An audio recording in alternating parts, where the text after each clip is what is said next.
The 2018 Chevrolet Equinox is a full redesign of the Bowtie brand's popular crossover.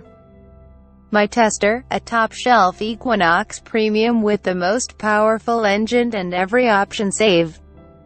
All-wheel drive puts this vehicle's best foot forward. It still, however, trips over itself in some ways. Comfortable and composed ride. The Equinox offers a balance of ride and handling that tilts decidedly more towards comfort than either sportiness or ruggedness. It knows what it is, a family vehicle, and the suspension is well suited for all-day errand runs and countless trips to ballet and the ball field.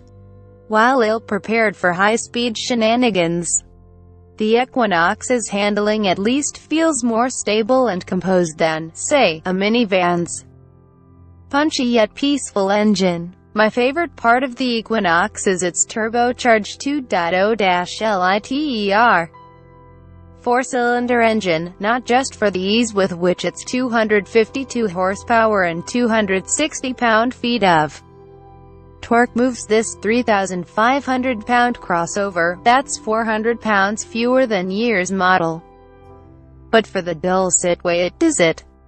Credit goes to the Equinox's good sound isolation, standard active noise cancellation, and well-mannered 9-speed transmission.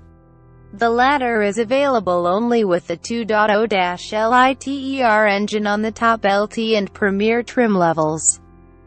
The standard engine and transmission for all trim levels is a turbocharged 1.5-liter four-cylinder and 6-speed automatic.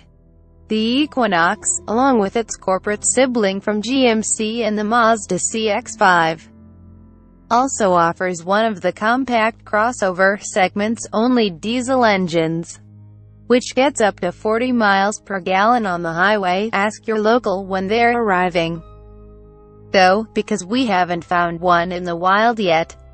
The flattest floor. The Equinox has one of the best cargo holds I've experienced, with the rear seats folded. It's not that it can swallow more cubic feet than any other crossover. For the record, it can fit 63.5 cubes of whatever you've got.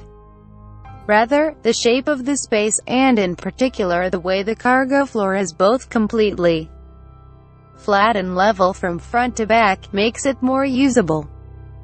Credit goes to the second row of seats that kneels when folded forward, which allows the seat backs to come farther down and avoid creating a backward sloping ramp, like in many other crossovers. Bland styling. While the Equinox didn't get any worse looking, its new shape for 2018 doesn't rank up there with more attractive forms like the Mazda CX-5, Ford Escape, and Hyundai Tucson. One also can't look at this particular Equinox without having an opinion of its ivy metallic $395 paint color. Initially I hated it, but was rethinking my stance by the third unsolicited compliment. Tight turning circle. The Equinox's turning radius is a relatively large 37.4 feet 8 in diameter, while better than the last model, which required a full 40 feet. This is still too large for tight maneuvering. For context, the Toyota RAV4 can do slow-mo donuts within a space of 34.8 feet. That 2.6 feet may not sound like much, but in parking lots where tight maneuvering is required, it's the difference between pulling right into a space and having to back up once or twice to squeeze in. I did the latter a lot with this Equinox. Costly features. Many of the Equinox's most desirable options are housed within expensive packages that are only available on costlier trim levels. The competition, however, is going the other way, offering many sought-after items for more reasonable prices on more trim levels. Consider an advanced safety feature like automatic braking.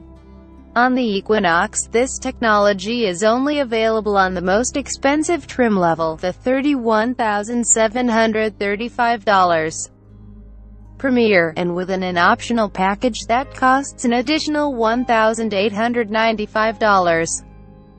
A Subaru Forester, though, offers automatic braking on 3 of its 5 trim levels in package. That starts at $1,695.